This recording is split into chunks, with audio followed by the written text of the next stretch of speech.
எல்லாருக்கும் வணக்கம். இன்னைக்கு என்ன பார்க்க போறோம்னா, நம்ம LeetCode 75 சீரிஸோட problem number 64 longest common subsequent ஒரு சொல்யூஷன் தான் பார்க்க போறோம். இந்த ப்ராப்ளமோட சொல்யூஷன் பார்க்கறோம்னா, இந்த ப்ராப்ளம் புரிஞ்சுக்கும். இதுதான் one of the crucial problems in LeetCodeன்னு சொல்லுவேன். ஏன்னா, இது ஒரு multi dimensional dynamic programming based problem. அப்புறம் நீங்க இன்டர்வியூஸ்லாம் எந்த மாரி ஒரு அந்த இன்டர்வியூ ப்ராப்ளம்ஸ்க்கு உங்களுக்கு வந்து லாஜிக் பில்ட் பண்ணணும்னா, இந்த மாரி டைனமிக் புரோகிராமிங் ப்ராப்ளம்ஸ் நீங்க சால்வ் பண்ணி புரிஞ்சுக்கிட்டீங்கன்னா, உங்களுக்கு ஈஸியா லாஜிக் போய் பில்ட் பண்ண முடியும். இந்த டைனமிக் புரோகிராமிங் ப்ராப்ளம்ஸ் பார்க்கலாம். இந்த ப்ராப்ளம்ல 2 ஸ்ட்ரிங்ஸ் குடுத்திருப்பாங்க. text 1 and text 2. நம்ம என்ன சொல்லணும்னா, the length of the longest common subsequence இந்த 2 ஸ்ட்ரிங்ஸ்ல என்னன்னு சொல்லணும். ஃபர்ஸ்ட் நம்ம சப்சீக்வென்ஸ்லாம் என்னன்னு புரிஞ்சுக்கலாம். அண்ட் சப்ஸ்ட்ரிங்னா என்னன்னு புரிஞ்சுக்கலாம். பாருங்க, சப்ஸ்ட்ரிங்னா ஒரு அந்த எப்படி ஜெனரேட் பண்றோம் அந்த சப்ஸ்ட்ரிங்க ஒரு ஸ்ட்ரிங் எடுத்து அந்த ஸ்ட்ரிங்கோட ஃபர்ஸ்ட்ல இருந்து சில கேரக்டர்ஸ் டெலீட் பண்ணலாம், லாஸ்ட்ல இருந்து சில கேரக்டர்ஸ் டெலீட் பண்ணலாம். ஒரு கண்டினியூஸ் பிளாக் அந்த ஃபர்ஸ்ட்லயும் லாஸ்ட்லயும் டெலீட் பண்ணி நம்மளுக்கு ரிசீவ் ஆறதான் ஒரு சப்ஸ்ட்ரிங். பாருங்க, இங்க இருந்து நான் ஏபி ரிமூவ் பண்ணிட்டேன்னா, இங்க லாஸ்ட்ல இருந்து இ ரிமூவ் பண்ணிட்டேன்னா சிடி ரிமைன் ஆகும்ல. சிடி ஒரு சப்ஸ்ட்ரிங். ஏன்னா பாருங்க, சிடி வந்து கண்டினியூஸா இந்த ஸ்ட்ரிங் குள்ள வருது. இந்த சிடி வச்சு தான் இந்த ஸ்ட்ரிங்கும் உருவாகுது. ஸோ ஃபர்ஸ்ட்ல இருந்து சில கேரக்டர்ஸ் டெலீட் பண்ணீங்கன்னா, லாஸ்ட்ல இருந்து சில கேரக்டர்ஸ் டெலீட் பண்ணீங்கன்னா ஒரு சப்ஸ்ட்ரிங் வரும். சரியா? சப்சீக்வென்ஸ்க்கு ஒரே டிஃபரன்ஸ் தான். சப்சீக்வென்ஸ்க்கு நம்ம ஒரு ஸ்ட்ரிங்ல இருந்து எங்க இருந்தாலும் கேரக்டர்ஸ் டெலீட் பண்ணி நம்ம ரிசீவ் பண்ற வேல்யூ தான் சப்சீக்வென்ஸ். பாருங்க, இங்க இருந்து நான் ஏ ரிமூவ் பண்ணிட்டு இங்க இருந்து சி ரிமூவ் பண்ணிட்டேன்னா எனக்கு பி டி இன்னு ரிமைனிங்கா இருக்கும். அது ஒரு சப்சீக்வென்ஸ். சரியா? ஆனா அது சப்ஸ்ட்ரிங் இல்ல. அப்புறம் எல்லா சப்ஸ்ட்ரிங்கும் ஒரு சப்சீக்வென்ஸ் தான். பாருங்க, பிசி ஒரு சப்சீக்வென்ஸ் அண்ட் சப்ஸ்ட்ரிங்னு சொல்றேன். சோ நம்ம என்ன சொன்னோம்னா, இங்க லாங்கஸ்ட் காமன் சப்சீக்வென்ஸ். சரியா? அதுல எவ்வளவு லென்த் இருக்கு பார்க்கலாம். இந்த டெக்ஸ்ட் ஒன்னும் டெக்ஸ்ட் டூன்னு எடுத்து இந்த எக்ஸாம்பிள் பார்க்கலாம். பாருங்க, இந்த டெக்ஸ்ட் ஒன்ல இருந்து நான் வந்து சப்போஸ் நான் இங்க இருந்து பி சி டி டெலீட் பண்ணிட்டு இங்க இருந்து நான் வந்து சி டெலீட் பண்ணிட்டேன்னா ரிமைனிங் எல்லாமே ஒரு காமன் சப்சீக்வன்ஸ் ஆயிரும். ஸோ இங்க வந்து ஏஇ இருக்கும் என் ஃபர்ஸ்ட் ஸ்ட்ரிங்ல, இங்கேயும் ஏஇ இருக்கும். ஸோ இது இது இது ஒரு காமன் சப்சீக்வன்ஸ். இதோட லென்த் எவ்வளவு? 2. சரியா? இதோட ஒரு பெரிய காமன் சப்சீக்வன்ஸ் இருக்கான்னு பார்க்கலாம் இப்போ. டெஃபினட்டா இருக்கும். சோ இங்க இருந்து நான் பியும் டியும் ரிமூவ் பண்ணிட்டேன்னா ரிமைனிங் வந்து ஏசி. செகண்ட் டெக்ஸ்ட் டூலயும் எனக்கு ஏசி தான் இருக்கு.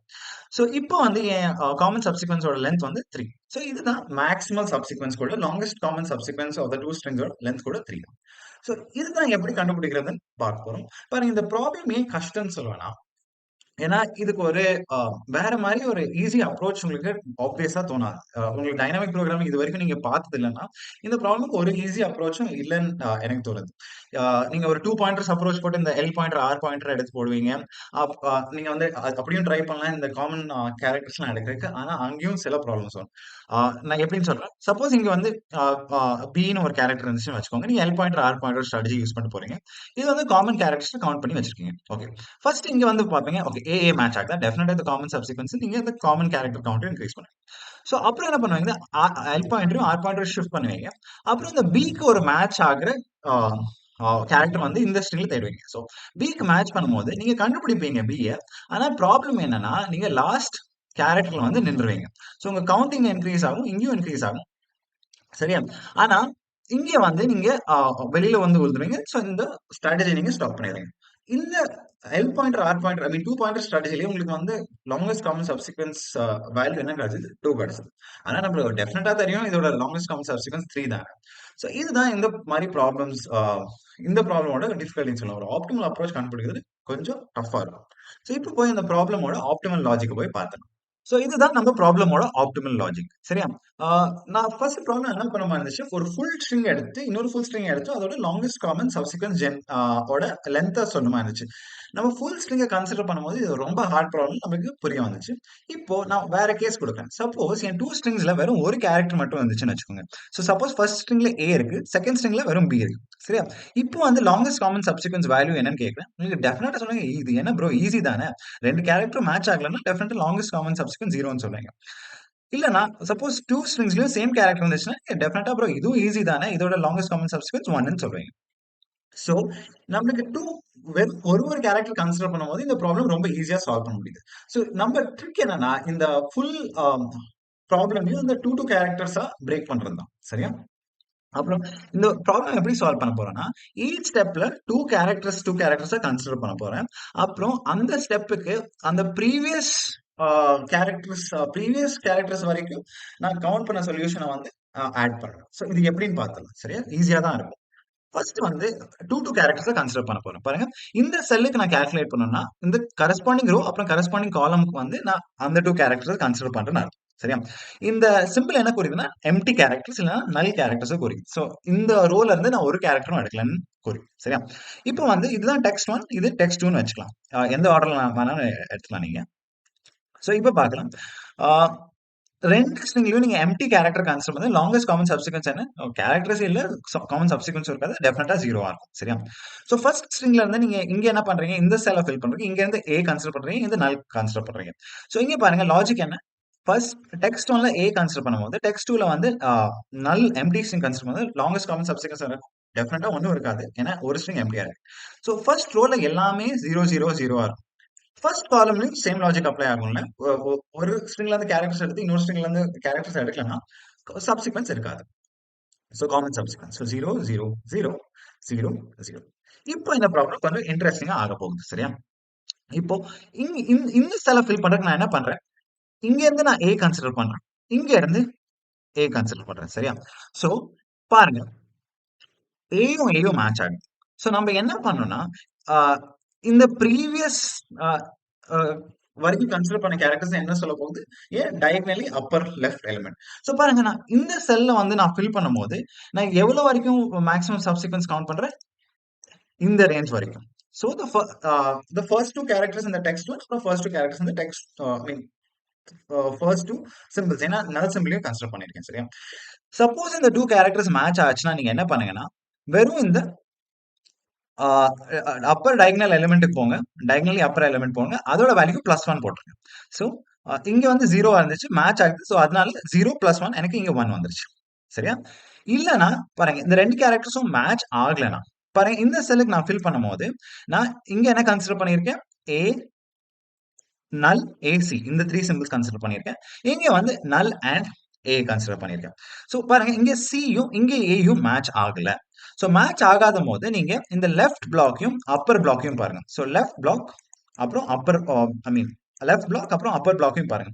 இதோட maximum value, so left and upper பிளாக்கோட மேக்ஸிமம் வேல்யூவை எடுத்து போட்டுருங்க. சரியா? ஸோ லெஃப்ட் அண்ட் அப்பர் பிளாக்கோட மேக்ஸிமம் வேல்யூ என்ன, இங்க 1 என்ன 1. ஸோ அதை போட்டேன். மறுபடியும் இங்க போய் ஃபில் பண்ணலாம், இங்கேயும் ஏ இ மேட்ச் ஆகல. ஸோ வெறும் மேக்ஸ் பிளாக்கோட வேல்யூ எடுத்து போட்டுருவேன், இங்க 1. சரியா? இங்க பார்க்கலாம், இங்க பி அண்ட் ஏ மேட்ச் ஆகல. ஸோ என்ன பண்ணும், மேக்ஸிமம் ஆஃப் அப்பர் பிளாக் எடுத்து போட்டுருவேன், ஏன்னா maximum of left and upper block வந்து 1 தான். ஸோ இங்க வந்து பிசி மேட்ச் ஆகல. ஸோ இங்கேயும் மேக்ஸிமம் எடுத்து போட்டுருவேன், லெஃப்ட் அப்பர் பிளாக்ல இங்கேயும் 1 போட்டுருவேன். இங்க பிஇ மேட்ச் ஆகல, பிஇலையும் நான் என்ன போடுவேன், maximum of left or upper block, அதுவும் 1 போட்டுருவேன். இங்க வந்து சிஏ மேட்ச் ஆகுதா, டெஃபினட்டா ஆகல. ஸோ இங்க வந்து நான் என்ன பண்ணுவேன், மறுபடியும் maximum of upper or left ப்ராப்பர்ட் வந்து 1 வந்துடும். இங்க சிசி மேட்ச் ஆகுது. மேட்ச் ஆகும்போது நான் என்ன சொன்னேன், டயகனலி அப்பர் லெஃப்ட் பிளாக்ல இருந்து நீங்க வேல்யூ எடுத்துட்டு வந்து அது வந்து 1ஆல இன்க்ரிமெண்ட் பண்ணி இங்க போட்டுருங்கன்னு சொன்னேன். ஸோ இங்க வந்து 2 போட்டுருவேன். சரியா? இப்போ சிஇ கன்சிடர் பண்ணும்போது எனக்கு என்ன வரும், சிஇ மேட்ச் ஆகல. So maximum of upper or left block எடுத்து போடும்போது இங்க வந்து 2 வந்து எடுத்து இங்க வந்து போட்டுருவேன். ஸோ 2 போட்டுருவேன். ஸோ டிஏ மேட்ச் ஆகல, 1 டிசி மேட்ச் ஆகல. ஸோ இங்க வந்து மேக்ஸிமம் 2, டிஇ மேட்ச் ஆகல, இங்க வந்து மேக்ஸிமம் 2, இஏ மேட்ச் ஆகல. பாருங்க, லாஸ்ட் ரோல வரக்கு முன்னாடி நான் ஒரு இது வரைக்கும் நம்ம என்ன கேரக்டர்ஸ்லாம் கன்சிடர் பண்ணியிருக்கோம், இங்க லாஸ்ட் ரோல வரும்போது நான் இந்த ஸ்ட்ரிங்ல இருந்து இவ்வளவு கேரக்டர்ஸ் கன்சிடர் பண்ணியிருக்கேன். இந்த ஸ்ட்ரிங்ல இருந்து இந்த காலம் ஃபில் பண்றதுக்கு, சரியா, இந்த ஃபர்ஸ்ட் காலம் ஃபில் பண்றதுக்கு நான் நல் simple and A characters fill பண்ணி கன்சிடர் பண்ணுவேன். ஸோ பார்த்துலாம், இப்போ உங்களுக்கு கிளியரா புரிஞ்சிடும் இந்த ப்ராப்ளம். ஸோ இங்க சேம் லாஜிக் தான் அப்ளை பண்றோம். இஏ மேட்ச் ஆகல. ஸோ டெஃபினட்டா மேக்ஸிமம் எலிமெண்ட் எடுத்து போடுவோம். இங்க இருந்து மேக்ஸிமம் 1 தான். இசி மேட்ச் ஆகல. ஸோ இங்க மேக்ஸிமம் 2. இஇ மேட்ச் ஆகுதா, டெஃபினட்டா ஆகுது. ஸோ அப்பர் டயகனல் எலிமெண்ட்ல இருந்து நான் வேல்யூ வந்து எடுத்து வந்து இங்க போட்டுருவேன். 2 + 1 3 ஆயிடுச்சு. சரியா? இப்போ பாருங்க, நான் வந்து 2 ஃபுல் ஸ்ட்ரிங்ஸுக்கும் நான் வந்து லாங்கஸ்ட் காமன் சப்சிக்வன்ஸ் கண்டுபிடிக்கணும்னு இருந்துச்சு.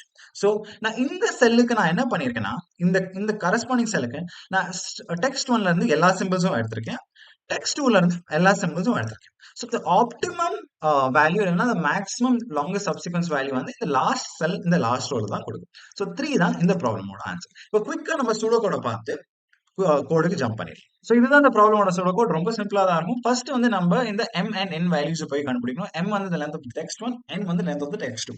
அப்புறம் என்ன பண்ணனும்னா create a grid of the size m+1 into n+1 filled with 0. ஏன் n+1 and n+1 நீங்க போடுறேன்னா நான் அந்த கிரிட் வரக்கும்போது நான் வந்து null சிம்பலையும் நான் கன்சிடர் பண்றேன். அப்புறம் வந்து நான் I வந்து ஃப்ரம் 1 to m வேல்யூஸ் வந்து நான் எல்லா செல்லையும் ஃபில் பண்ணல. எல்லா செல் இந்த ரோ அண்ட் எல்லா செல் இந்த காலம்ஸை ஃபில் பண்ணணும் இந்த கிரிட்டுக்கு. ஸோ I வேரியபிள் வந்து நான் 1 to m போட்டு j வேரியபிள் வந்து 1 to n போட்டு நான் போக போறேன். ஈச் ஸ்டெப்ல 2 கேரக்டர்ஸ் கன்சிடர் பண்ண போறேன். அப்புறம் அந்த கிரிட் செல்ல வந்து அப்டேட் ரூல் என்னவா இருந்துச்சு, ரொம்ப சிம்பிளா தான் இருந்துச்சு. இஃப் த கரஸ்பாண்டிங் கேரக்டர்ஸ் இந்த ஃபர்ஸ்ட் டெக்ஸ்டும் செகண்ட் டெக்ஸ்டும் மேட்ச் ஆனானா நான் என்ன பண்ணுவேன், ரொம்ப சிம்பிளா இந்த டாப் லெஃப்ட் டயகனல் எலிமெண்டோட வேல்யூ எடுத்துட்டு அதுக்கு வந்து +1 போட்டு நான் கொடுத்துடலாம் ஆன்சரா. மேட்ச் ஆகலைன்னா நான் இந்த மேக்ஸ் ஆஃப் த நான் வந்து இங்க வந்து அப்பர் பிளாக் இல்லைன்னா லெஃப்ட் பிளாக்கோட மேக்ஸிமம் வேல்யூ எடுத்து இந்த கரண்ட் கிரிட் செல் வேல்யூக்கு நான் போடுறேன். அவ்வளவுதான். ஃபைனலா இந்த எல்லா கிரிட்ஸையும் நான் ஃபில் பண்ணிட்டு லாஸ்ட் செல்லோட வேல்யூ வந்து நான் ஆன்சரை ரிட்டர்ன் பண்ண முடியும். So return grid of m, n. சரியா? இந்த ப்ராப்ளமோட டைம் காம்ப்ளெக்சிட்டி என்னவா இருக்குன்னா O of m into n. ஏன்னா பாருங்க நான் வந்து அந்த கிரிட்டை வந்து நான் ஃபர்ஸ்ட் உருவாக்குறேன். அந்த கிரிட்டோட சைஸ் எவ்வளோ, m cross n. நான் ஈச் செல்ல போய் அப்டேட் பண்றதுக்கு எனக்கு டைம் எடுக்கும்ல. ஸோ அது time complexity O of m into n.